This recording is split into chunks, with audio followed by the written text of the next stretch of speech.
they do not see what they're doing. Yeah. And they throw these words around like socialism, communism, and they don't see that they're being fascist. And they don't know what that means. They don't really know what socialism is. They don't really know what communism is, because they're not critical thinkers and they're not well informed.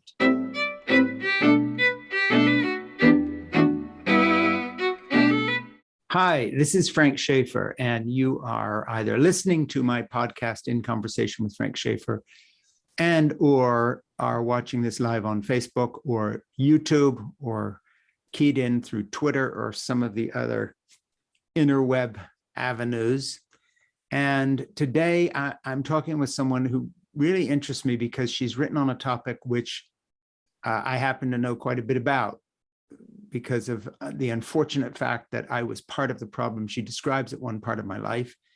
It's a very confrontational, in-your-face title in a good way, very descriptive. The book is Confronting Cristofascism, and the author is Carolyn Baker, Ph.D., who teaches, who writes, who counsels, who life coaches. Anybody who wants to get in touch with Carolyn is going to find it easy to do so, because we're going to post her links everywhere, as well as links to the book on Amazon and any other thing she wants us to post, because I'm a fan of her work, and I'm very pleased this book is out. I particularly just like the title, Confronting Cristofascism, because it's something that I've actually been doing for the last 30 odd years since I left the evangelical movement. So Carolyn, welcome to my podcast, and thank you for taking the time. Well, thank you so much for having me today. It's really an honor. Yeah, well, before we got into this and we were talking for a couple minutes, and then I said, oh no, let's not go there because I want to keep it fresh. So let's go there now. Let's do it.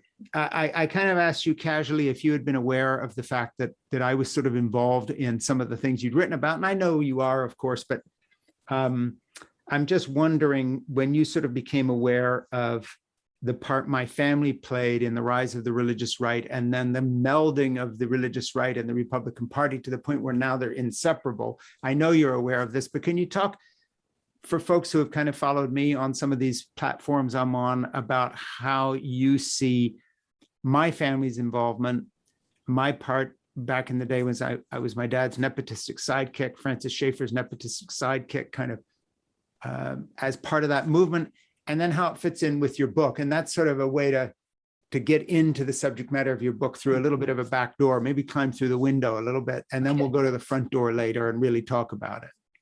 Sounds good. What I was saying to you earlier is that today's conversation is actually a dream that I have had for years. I've wanted to talk to you because I've watched you evolve. I remember back in the Reagan era, seeing your name around slightly. And before that, I was a student at Moody Bible Institute, and we had to write papers on Francis Schaeffer's theology books. So I knew about you. And then more recently, I guess when Trump first became president, I watched your conversations with various folks on MSNBC, and it was like, oh my God, I want to talk to him. I want to talk to him. And then when I decided to write this book, my first thought was, I want Francis to write the foreword. Frank to write the foreword. Right. So that's when I reached out to you. Yes. And so I've been familiar with your work, your father's work, for a long time. Yeah. And the interesting thing is, of course, I've completely moved to the other side on these issues that you cover in your book. Yes. Let's unpack the book itself. Sure. I'm a big fan of this book, and I really hope that anyone watching or listening to my podcast, In Conversation with Frank Schaeffer, today with Carolyn Baker, will order the book. It is brand new. It's just come out. What was the date of publication? I believe it was October 5th. Yeah, so we're right there. We're in the first few days of the book being out. I would encourage people to buy it, because the fact of the matter is, I was just looking at another headline today in the New York Times. Right now, this minute today, while we're doing this, it'll be a few days later when the podcast come out, but on that day, there'll be another headline, right, conflating the Republican Party and the evangelical movement. I mean, Yes. they are now one and the same. Yes. So unpack that aspect that you cover in your book about how this conflation happened. I'll just give you one example that I think is out of today's article. I may have the number slightly wrong, but it's about like this, that before 1970, only about 40% of evangelicals identified as Republicans, and now it's over 70%. In fact, Right. I think I Yeah. got the number right. Yeah. So the Republican Party is the white evangelical movement. It is the Christian nationalist movement, and vice versa. The two are now inseparable. One other thing that I found very interesting in today's article in the Times, a lot of people who now identify as evangelicals don't go to church.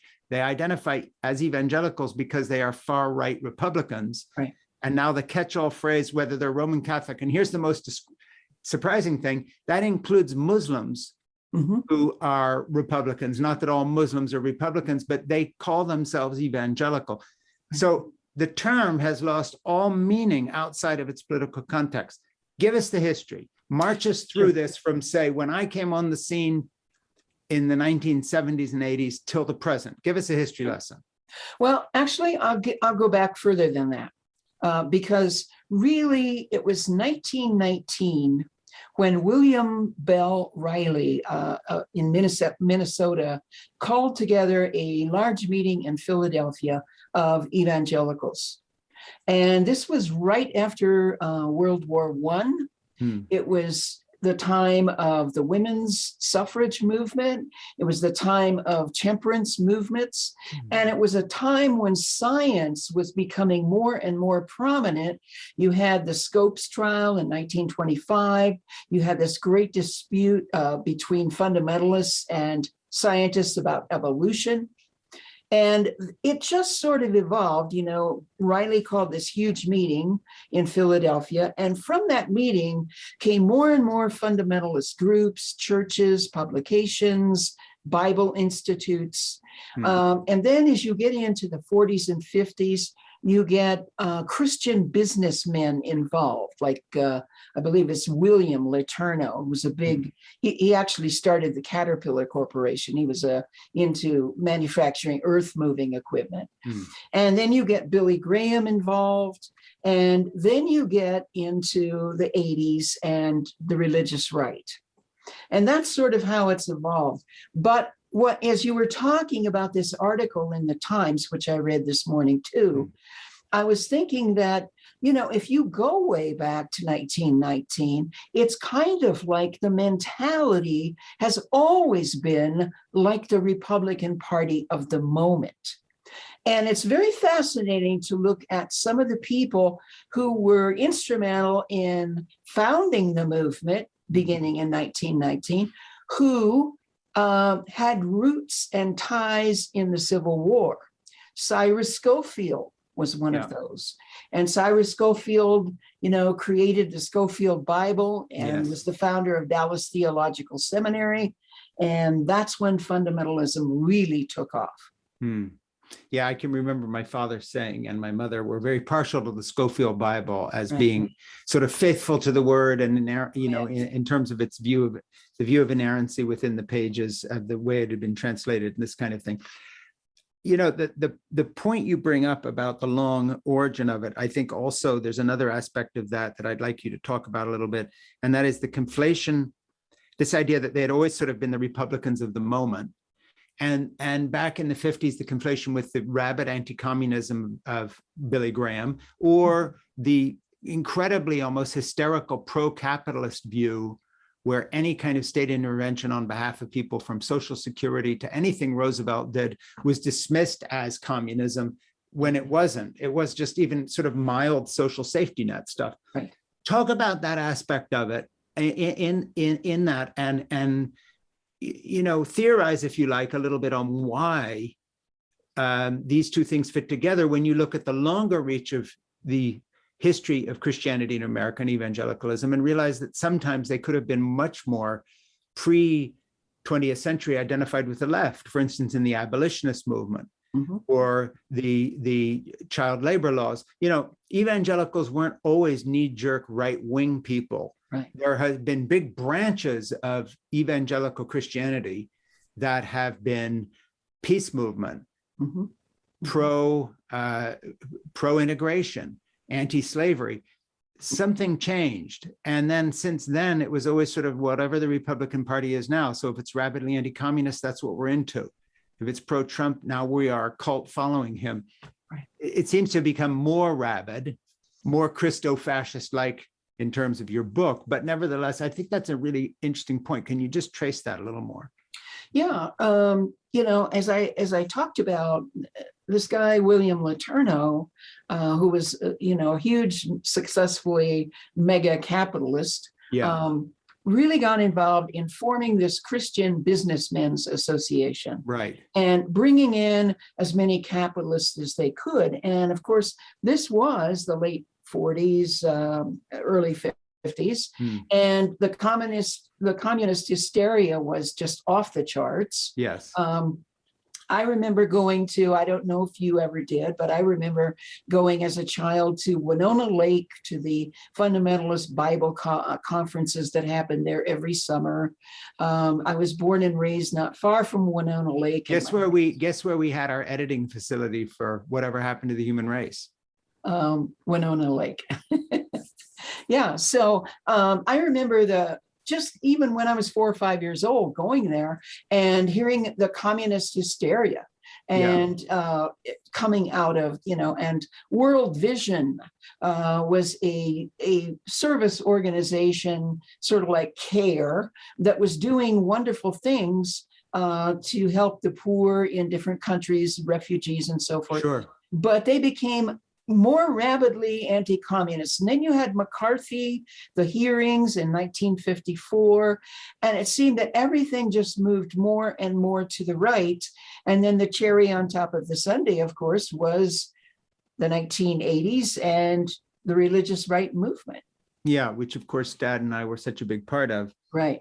And of course, I think you know this, that when we first took out Whatever Happened to the Human Race, the book and the film series with Dr. Sierra Coop and Dad, our big battle wasn't with, the quote unquote secular humanist National Organization of Women, Planned Parenthood, whatever.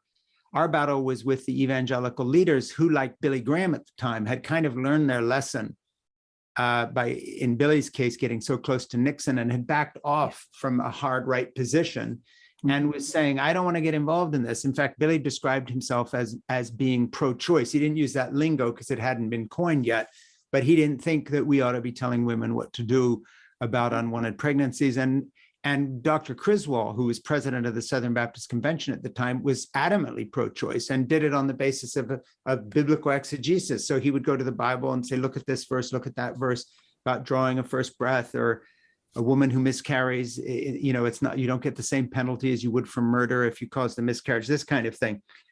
So Dad and I found that actually the evangelical movement, in a moment of a snapshot of Roe v. Wade, could not be described as sort of litmus test anti-abortion.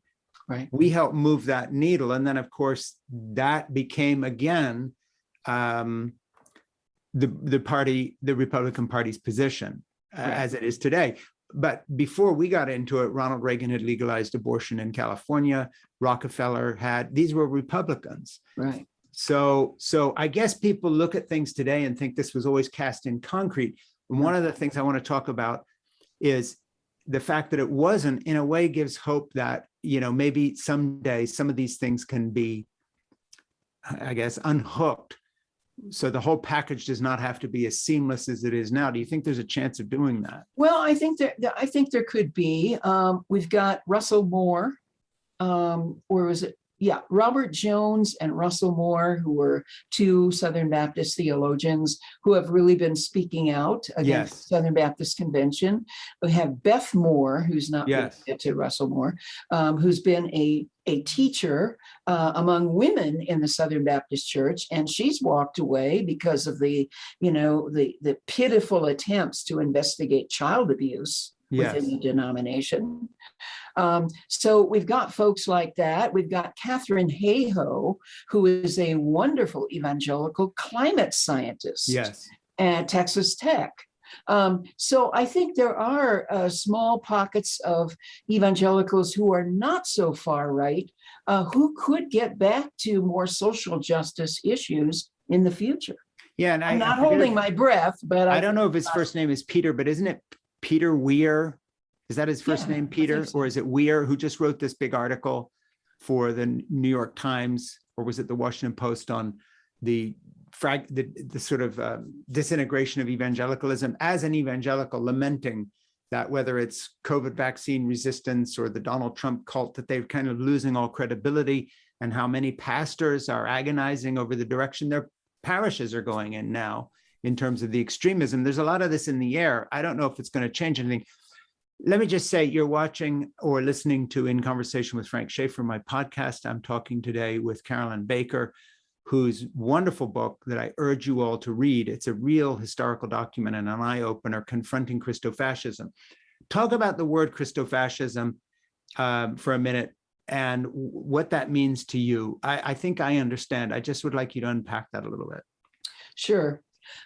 So back in the 1930s, I believe it was, around the time of the Nazi occupation of Europe, Dorothy Soleil, who was a resistance person, activist, coined that term. And she was referring to the Reich Church in Germany, which was actually a church that had as its symbol the cross and a swastika in the center. And others have referred to Christofascism, like Chris Hedges, who's a Presbyterian minister and graduate of Yale Divinity. He started talking about that during the Bush administration. Yes. And so I wrote, and I really want to make this point, I wrote this book out of a sense of urgency, beginning back in February of this year, as I saw this hysterical rush toward fascism and neo-fascist ideas, even after after Biden became president. Yes. Because I could see after January 6th that this was a burgeoning idea that was not going to go away, that we had a slow-moving coup. And I just felt really compelled to look at the marriage, the unholy marriage of Christianity and fascism in the evangelical churches. Yeah, it seems to me too, this also coincides with another term used, but there's a huge overlap here of Christian nationalism. Yes. Because that term also is a good one. Yes. And then there's white nationalism and so forth. Is there, one thing I've been bringing up in some of the interviews I do, and I'd like to get your opinion on this. It seems to me that it's also part of a global phenomena right now at this moment of history, a kind of a confrontation to the death between science, modernity, the thought that came out of the Enlightenment and the Renaissance on one hand, and then you have Wahhabist Islam coming out of Saudi Arabia being exported around the world. Very extremist vision of Islam. You have a fundamentalist Islamic coup in Iran a few years ago, and essentially a hard-hearted theocracy there. You've got Hungary now going in the direction of a kind of a white religious nationalism. Poland is very much on that path. These parties have always been present in French politics, getting about a third of the vote with each election. Marine Le Pen and now other far-right candidates identifying with the hard right of the Roman Catholic Church. Italy, of course, had a fascist movement very much rooted into the Catholic Church at the time. Germany, you've just been talking about it. But even at this moment, if you look at India, for instance, you have a Hindu nationalism with Modi, which is brutal. Talk a little bit, if you would, even though this isn't the strict subject of your book, how, if you were living in India, you could write a book on Hindu fascism. If you were living in Poland, Catholic fascism. What is happening globally? Look, you and I are of a certain age where we remember what it was like to be in the 20th century as Christians. You were at Moody Bible Institute and so forth. We thought the whole future would belong to sort of an atheistic, agnostic secularism, when we were going to be the last remnant of Christians. Right. It was dying out. Would you have ever foreseen that what we really were moving into was an age in which there was direct growth of theocracy globally while democracy diminished? I never saw that coming.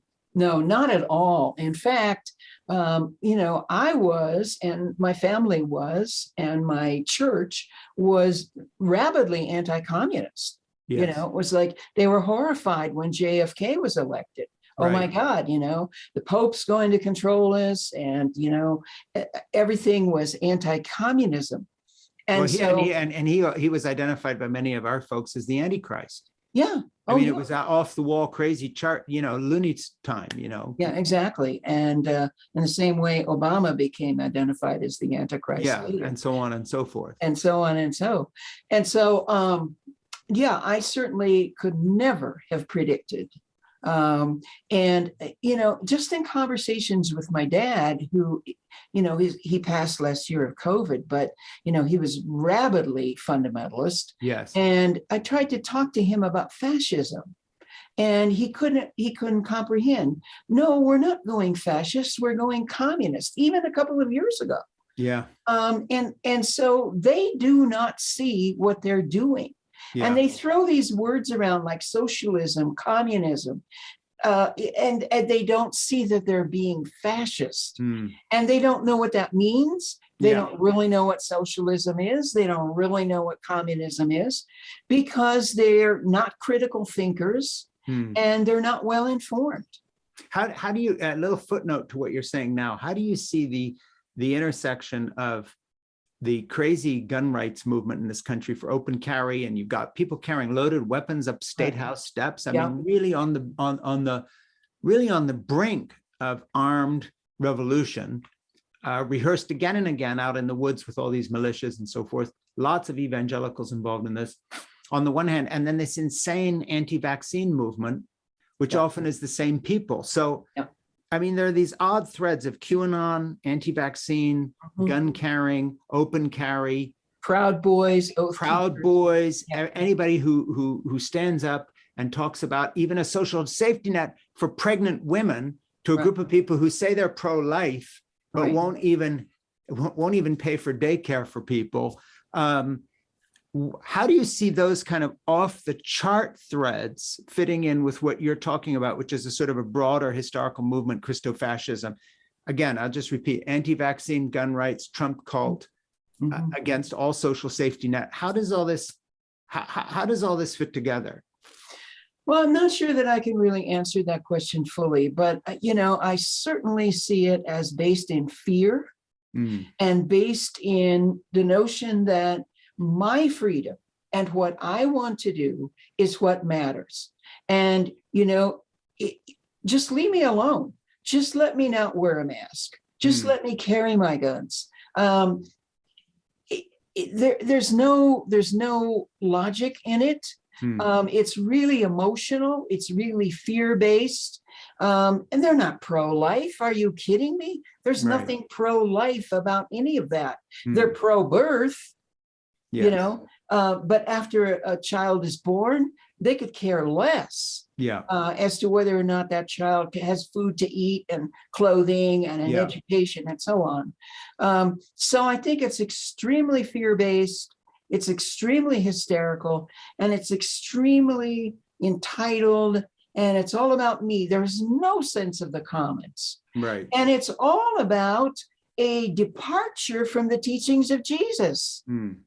I mean, these are people who don't want to hear a word about the Beatitudes, but boy, you better have the 10 Commandments posted in front of the courthouse. Yeah, and a gun and plenty of ammo. And a gun and plenty of ammo. Let me get a little more personal here and just zero in on something. I just remind people, this is In Conversation with Frank Schaeffer, and my very esteemed guest, who I have such a high regard for, is Carolyn Baker, having written this wonderful, I think, pivotal watershed book, really confronting Cristofascism. You know, the term must read is thrown around way too loosely. And I interview a lot of people, but I don't say every book I talk to them about is a must read book. But this actually is a must read book because, you know, speaking of being anti-vaccine, we need to vaccinate ourselves against certain things that are happening and understand them. And confronting Cristofascism is the vaccine against a kind of an intemperance and ugliness that is all over the place. But let me get personal for a minute.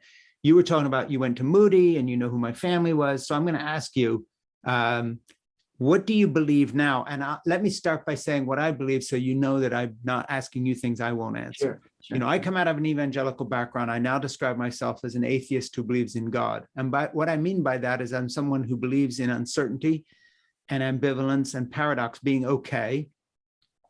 And that my belief in God, or the fact I have a prayer life, has to do, very frankly, with the way I was raised and my psychological needs. I don't pretend that I have some sort of information that gives me reasons to believe or not believe. I wouldn't describe myself as an agnostic, because that kind of acknowledges both positions. I don't feel that way. Intellectually, I feel, atheistic in my views. In practice, I pray. How this fits together is not logical, but my view is that nor is life, in the sense that we don't have certainty about things. So it's not a halfway position between two things and I'll be going somewhere else and decide more clearly one way or the other. I'm very much at peace with a certain level of uncertainty, not just in this area, but many areas, which, I never was before. So that's my kind of take. Now, what do Carolyn, who are you right now? I know it's just a snapshot. I'll ask you again next year and we'll see where you are then. But at this point in your journey, of your own journey of faith, from Moody Bible Institute to writing Confronting Cristofascism, how would you describe yourself now? Well, yeah. Like you, I'm an atheist who believes in God. I believe that there is something greater than my rational mind and human ego. I believe that there's something greater than this planet, greater than the human race. Yeah. And I don't like to label that or put definitions on it. But, it's kind of like I've combined a number of spiritual paths. I've been meditating for 42 years. Once in a while, I'll go to a church if it's very progressive. Much of my journey as a lesbian person has informed my life, getting kicked out of a Bible school because I was gay, and really coming back so often to the basic, and please understand when I use this word, fundamental teachings of Jesus. And those teachings are the bottom line. And they're so aligned with Buddhism, with the basics of Hinduism, with various religions of the book, that are synonymous in many ways, or resonate with the teachings of Jesus. And there's a perennial stream, I believe, that moves under all teachings. And I want to dip into that stream. Call it on Monday, you can call it one thing. On Thursday, you can call it something else, but it's part of that stream. And I couldn't live without that stream. I went through a period of, being a rabid atheist, because that was part of my rebellion against how I had been raised. But in my older years, I've really come back to kind of a synthesis of a lot of teachings, and that feels right to me. Yeah, I think we're very much at the same place. We put it in different words, and both of us would acknowledge the problem is words don't actually describe anything to do with what we're talking about, because spiritualities, it's like trying to describe Beethoven's Ninth Symphony. Okay, we can talk for hours, but until you hear the first, until you hear the choral passages at the end, I mean, there's nothing to be said. So what I would want to go to next is just to back up a little bit into what you were talking here about. Tell me a little more about the story of getting kicked out of Bible school, your own coming out as a lesbian, and where you were in your own life at that period of time, age, what you were thinking about. Again, you're of a certain age where you've seen an enormous trajectory here that I think younger people would find hard to even understand now in some ways. But tell me that story a little bit. Sure. Let me just say that, it's kind of a continuation of your last question. The work of Carl Jung has really informed my life. I spent a lot of years in Jungian therapy twice a week. And, I really now understand, although sometimes I'm tripped up by it, the human shadow. And I wrote a whole book called Dark Gold on the human shadow. Yeah. The human shadow is alive and well, as you know, at all of these Bible schools, seminaries, especially those who are fighting so hard against sin. And so at Moody Bible Institute, I went through this whole process of getting involved with another woman and terrible, terrible, terrible shame. Was she at the school as well? Yes. Okay. But that was all, the shame was all around me. Shame, I'd been raised with it. I was marinated in it. It was everywhere. And yet I can look back now and think of 5 or 6 students that I almost knew for certain were gay and were struggling with it. And there were lots of attempted suicides while I was there, and people mysteriously leaving because they had to go do this or do that. And as I look back on it now, and I ran into some folks later after I left the school and they left the school who were gay. And that's what their conflict was all about. So I went from there to Michigan State University, where I got a really good education, learned to think critically. My mind was open to so many new things. And I realized how developmentally delayed I was. And then I went through my atheist period. I went through a psychedelic phase. And then I went into New Age spirituality for a while because, who wouldn't love New Age spirituality? You've been raised on, I'm sinful, I'm bad, and here is this theology that says you're perfect, you're wonderful. So I was involved with that for a while. And then I had the Jungian therapy experience for about 11 or 12 years. And then since then, it's just been a distillation of lots of things that have come together for me. Let me just back up on one point and get back pre-Moody and getting kicked out. What sort of a home did you come from? What did your parents do? Who were they? How would have they viewed you being a lesbian, et cetera, that whole thing? Well, as a matter of fact, I was raised in the buckle of the Bible Belt in northern Indiana. And I was an only child, and my parents were adamant, Bible thumping fundamentalists. And it was always church on Sunday morning and Sunday evening, and prayer meeting on Wednesday evening, and, revival meetings from time to time. And we were always in church for some reason. And throughout high school, I knew I was gay. I didn't have the words for it, but I knew that I felt what I felt. And I knew that I dare not let anyone, especially my parents, know. So when I was kicked out of Moody, the Dean of Women did her Christian duty by calling up my parents and telling them.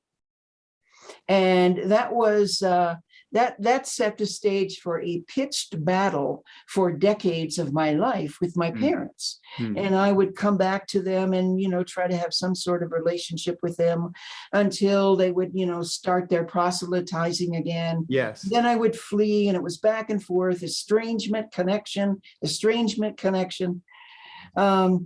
My mother passed in 2003, and my dad passed last year due to COVID, and nothing was ever fully resolved.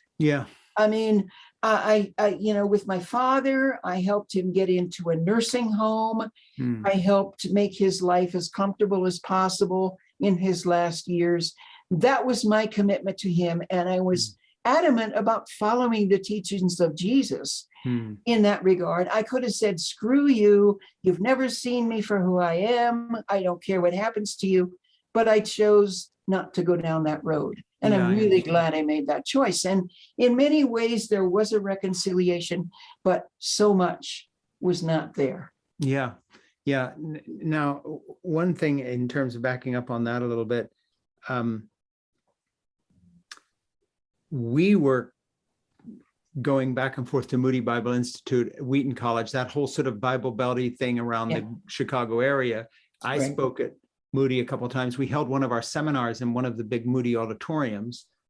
And even then, it always struck Dad and I, coming from, we might say, just slightly more cultural and enlightened Christianity from L'Abri, where my dad was involved in art and culture, that Moody was, he would kind of describe it as being, ultra fundamentalist, too fundamentalist. Yeah. So that even then it had a reputation of being, it wasn't quite Bob Jones University, but it was getting there. Right. So when Moody students would come to L'Abri in Switzerland before the whole Roe v. Wade turned to the right with my dad and found him talking about ecology, and there were gay people at L'Abri who did not get kicked out. Dad never changed his theology on it. He would have called it sin, but no more or less a big deal than anything else. So, there were divorced people there and they were allowed to, you know what I'm saying? In other words, Dad didn't elevate being gay to some sort of special category the way so many evangelicals did, and so on. Looking back on that period, I realize how far I've traveled in various ways. And one of them is that as I reflect in some writing I've done recently with a new book of mine that's coming out, that I think we had the cart and horse thing backward. And I want to ask you, this is not a rhetorical question, and I'm not asking you to agree with me. Okay, so let me just say it. You said you wanted to have a conversation with me. Okay, now we're having one. Yeah, we sure are. It is my contention that the reason you and I include myself, find the teachings of Jesus attractive, and from some of these other traditions, which you quite rightly say have big overlap with the teachings of Jesus, sort of a unified method. The reading I did for this new book of mine that's coming out, over the last 5.5 years, which for me is a long commitment to one book. Most of my books take 1.5 years, 2 years to write. So this turned into a 5.5-year project. And one of the reasons is because I have sciencey friends like you who actually have PhDs and all sorts of fancy stuff. And I started sending them the manuscript and they said, look, you're on the right track here, but here's another book you should read.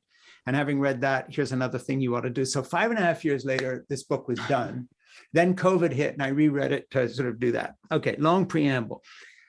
One of the things that I have found, and I really believe this is true and backed up by the scientific community now pretty unanimously, is that we no longer believe that evolution was driven by the survival of the fittest. It is the survival of the friendliest. And that is the big new thing that I was reading in the papers that my friend Myrna Perez Sheldon sent me, and she teaches at a university level science and so forth, is that the thinking has moved away from this idea of the selfish gene, and that altruism is just sort of like a cherry on the dessert that doesn't really have any meaning. And actually, it's the other way around, that cooperation, community, caregiving is the only reason anybody has survived at all. It's the only reason you and I are talking together. Because yes, there's war, there's rape, there's pillage, there's Holocaust. But if that was the norm, none of us make it. The norm is hunter-gatherers sharing their food. The norm is males helping females raise children. It really does take a village. Right. The norm is that, okay? So here's my point. It seems to me the only reason that the teachings of Jesus have such traction they do with anyone is they actually, cart and horse, the horse is evolution itself, which has instructed us that unless we cooperate and get on and care for others as we would care for ourselves, we will not survive. And it's not a question of being good or being nice or being Christ-like. It is an actual evolutionary survival mechanism like opposable thumbs or standing up and walking upright. Therefore, I think a lot of religious folks have it totally backward. I was raised believing that unless you were a Christian, you couldn't have a good marriage. What would you base it on? Unless you're a Christian, you could not have a moral society. Right. And then a wider frame says, well, okay, maybe that's too narrow. Unless you're a religious person and believe in an ultimate destiny, how do you have any morality? Unless you believe in heaven and hell, how do you have any promise of something that makes people behave? Okay, so you play that out. I think it's totally false. I think the only reason religion and philosophy have any traction whatsoever is because evolution taught us how to survive, and part of survival is kindness. It is altruism. It is love of your neighbor. These are not whimsical, romantic, religious notions. This is the hard-edged science of evolution. And everything we know about our evolutionary path points to the fact that we're only here because of those. These things were so important to us that once we started writing, which is only a second ago, once we started having agrarian cultures, which is only a fraction of a moment ago, We tried to codify the things that kept us alive in religion, in politics, in institutions. So I look back now, and this is a different place than I was when I wrote my little book, Why I'm an Atheist Who Believes in God. So this is part of my snapshot right now today, Carolyn. I'm talking to you, as if we're having a drink together. My snapshot right now is that I think religion's only appeal is because of the way evolution has conditioned us to survive. So I want to throw that out to you. I know you've done a lot of thinking. Now I'll sip my cocktail and ask you what you think. Well, it's interesting because some people who are listening to this interview today know that for about 15 years, I've been writing on climate chaos and, the collapse of systems. Right. And it's been a soul-searching thing for me. Am I writing this because I was taught so much about an apocalypse? Yeah. No, I'm not. I'm writing it because it's what's happening. Yeah. And some people, who are used to that genre of my writing are kind of scratching their heads and saying, why is she writing about fundamentalism now and christo-fascism? And, because what really matters is climate change and the collapse of systems and blah, blah. Yes. And I feel a tremendous urgency about getting this message out because in a situation where things are collapsing, as they did somewhat during the pandemic, and we all know how that felt. Yeah. The real need beyond anything else is for us to help each other. Yeah. Is for us to get back to the idea of the commons and live that idea with each other. Yes. And fascism and neo-fascism are absolutely opposed to that whole notion. Yes. And so as we go into these much more trying times than we've already experienced, and climate chaos is taking us there, I don't know about you, but I would prefer not to live in a fascist culture that happens. Yeah, well, not only that, when you look at the white evangelical community, they are the leading wedge of the climate change deniers. Exactly. And they don't even say it's happening, or they say, well, it doesn't matter because Jesus is coming back. Exactly. And of course, they've become tools of people like the Koch brothers and other oil and gas interests and so forth that could care less about evangelicals, but find them to be useful idiots in terms of voting Republican for candidates they've paid off in various ways. And those people are not at all concerned about any sense of commons.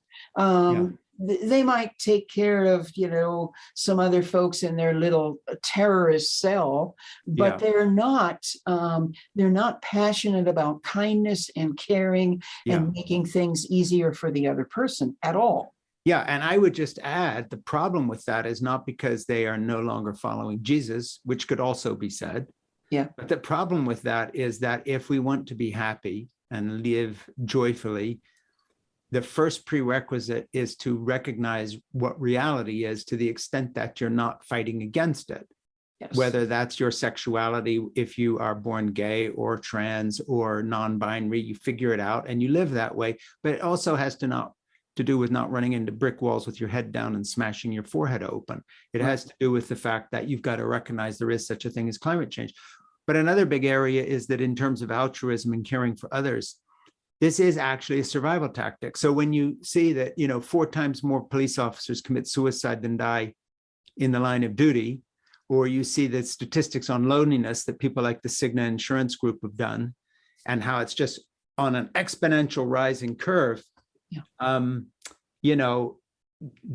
unhappiness level of dissatisfaction is also growing. And right now there's this big trend you're reading about in the media called the Great Resignation. People do not want to go back to their jobs as they were. Yes. They got a taste of being home and caring for their children or their elderly parent.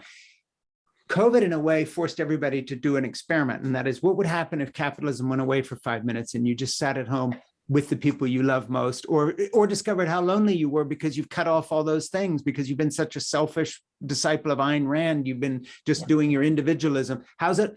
COVID asks the question, how's this all working out for you? Exactly. And I think the answer is not very well. So I think you and I bring a sort of a moralistic baggage from our background where we are tempted to present these things as, let's do the right thing. Mhm. Mhm. I've moved to a different place. Let's do the thing that actually makes us happy. And far from being selfish, you cannot be happy without also being altruistic. Yeah. It's a selfish altruism, but come on. If you're not caring for other people and receiving care and giving care, you are an unhappy person by definition, unless you're a sociopath. Well, I'd like to just bring up another book that I wrote, which is absolutely relevant to what you're saying, and that's called Return to Joy, which I wrote with Andrew Harvey. And in there, we differentiated between happiness and joy. Happiness is circumstantial. If I'm getting a promotion, I'm happy. If I've got a new boyfriend, I'm happy. I bought a new house, I'm happy. It comes and goes. Yeah. Joy is something within us that is much deeper than the circumstantial. And it's what Viktor Frankl talked about when he wrote Man's Search for Meaning. He was able to tap into it in moments of horror in Auschwitz. And I think what you're talking about, and certainly what you've written about in Fall in Love, Have Children, Save the Planet, is that deep sense of joy. And things may be really tough. Yeah. But you've got that joy. And it's not the Christian joy down in my heart. It's something deeper and existential and inherently human within us, inherently spiritual within us. Yeah. And so, of course it works because it's who we are. Yeah. And of course, one of the most ridiculous things our culture's done in a little time capsule of what we call modernity, which is actually kind of backward because it's not modern, it's not new, we've gone back to something else, is we have separated the joy of life itself away from the idea of career. So that, a friend of mine who's works on Wall Street, wonderful woman, Jose Zelstra, who runs an outfit called Gender Fair now, which is a nonprofit that measures companies based on how they treat women. And you can look it up on your phone and you're going to book an airline ticket. Why not book with an airline that treats the women employees decently? That kind of thing.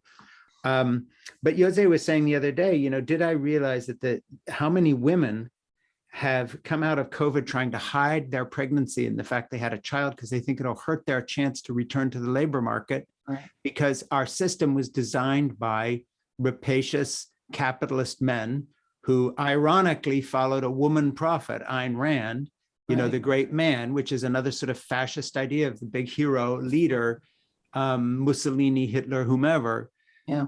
It's a real mess. And I'm not saying this to you because I'm, pandering to you, but it just seems to me that A, women have gotten the worst deal across the board. Yeah. And B, this will sound contradictory, but in a kind of counterintuitive way, because of that, men have gotten an even worse deal because men have been told you are the boss, you are the breadwinner. And I want to just admit something, mea culpa, and I've written about this. As someone raised in this fundamentalist Calvinist milieu where I was supposed to be the head of the home, my wife was supposed to obey me, Jeannie, for the early years of our marriage, was basically married to a kind of a bully buffoon who also was in love with her. So we had wonderful times, but then would revert to this idea of I've got to be the disciplinarian and you listen to me and it's all about me. And thankfully, you're a life coach. Jeannie has been my life coach. Right. And we've been together 52 years now. And I literally, I'm sad about what we did in the religious right, but I am in shock and horror even up till today about what she put up with in terms of my attitudes in the first years of our marriage. It's disgusting. Yeah. So I see this from a perspective of, speaking of repentance, of a repentant sinner who basically looks back and says, I was part of something really evil. And that was a misogyny movement that essentially either feared women or tried to corral them into a thing. I used to think, oh, poor women, we did such a bad thing. Now I look at myself and the guilt I carry, but also just thinking of the way the world goes, I'm thinking, hey, poor men.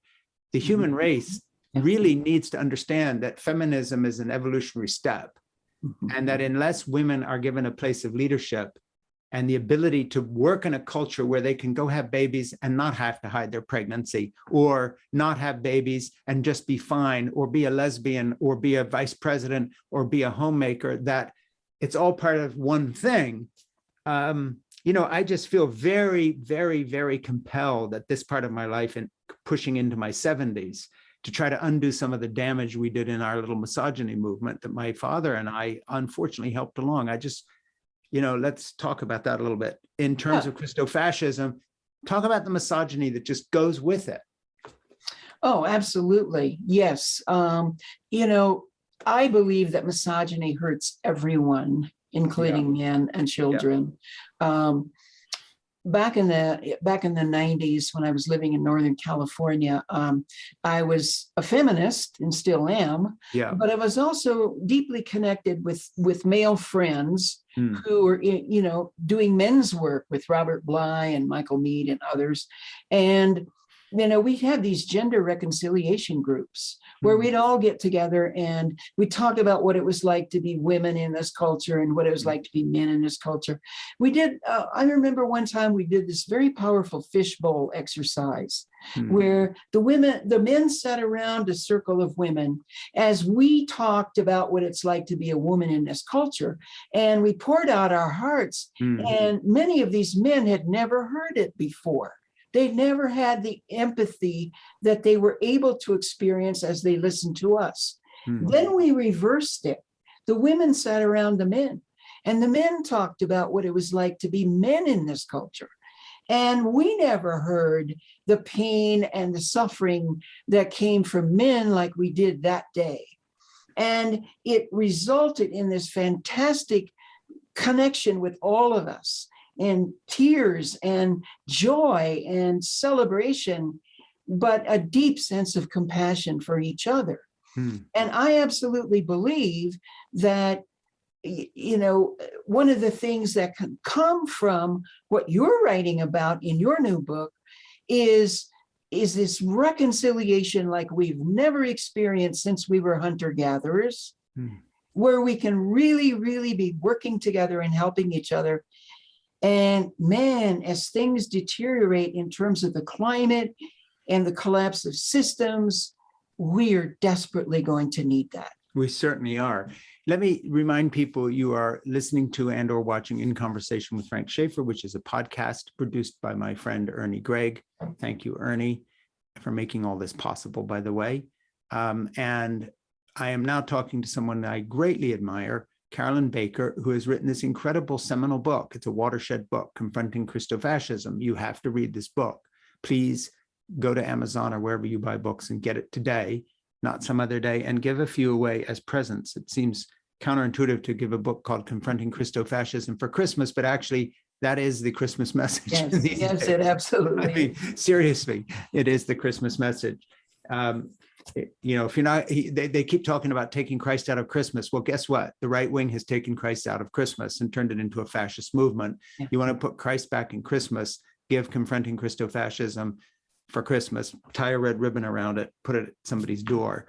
There's another thing I want to mention about my book, and that is, having been observing of Dr. Marlene Winnell, who you had on a few months ago, who's a psychologist specializing in healing religious trauma. I put I have a whole chapter in here on healing and wonderful suggestions for folks who are recovering from religious trauma, recovering from being raised in fundamentalist background.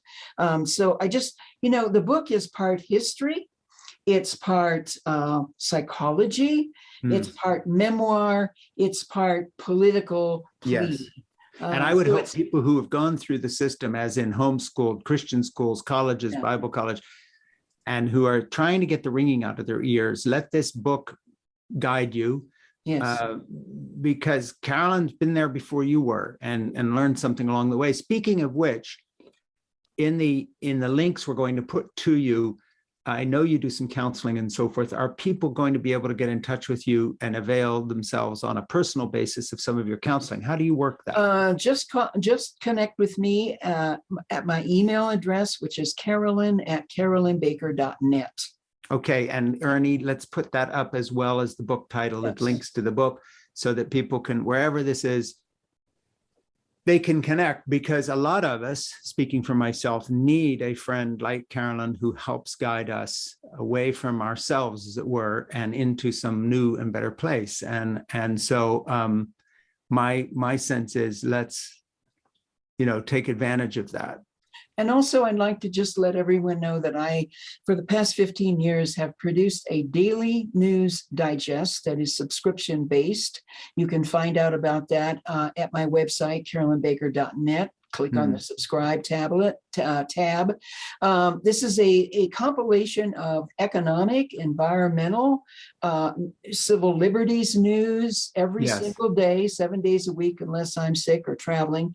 And then it has at the end of it something that most news digests don't have, and that is an inspiration section. So after you've read all this other news, you come to a kind of a cool stop, an oasis in the desert, where you can sit and go, oh, okay, I'm going to drink some of this cool water now and refresh my spirit.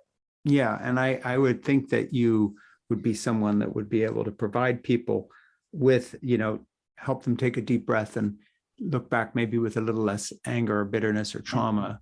Yeah. Because you really understand it from the inside, and so forth and so on. When it comes to what you do day to day, I know during the time of COVID, you've been at home a lot like the rest of us and so forth. As this changes, are you going to be getting out and doing a little more speaking face to face, or we're going to stay in the world of Zoom talks forever?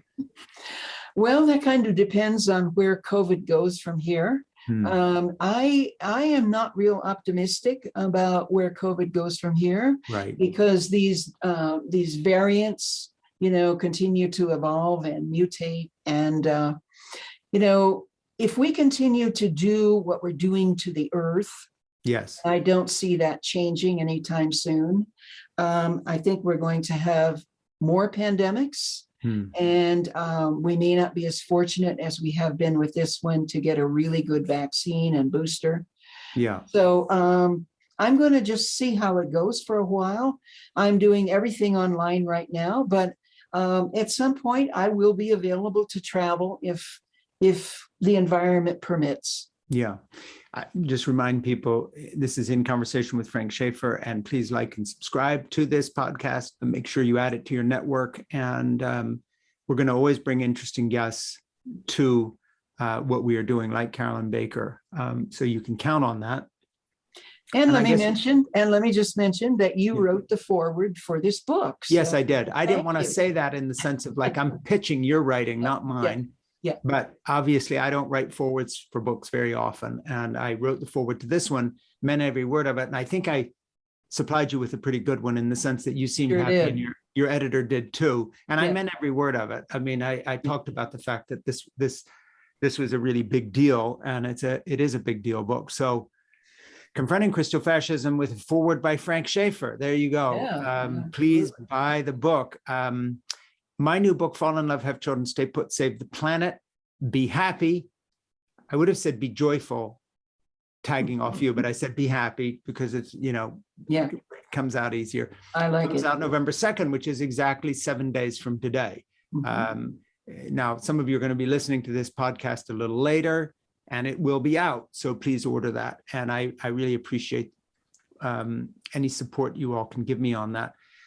Let me also say that for those of you who are out there who are listening to this conversation and want to follow up, that you get in touch with Carolyn. She's very open to people getting in touch with her, and avail yourself of her wisdom.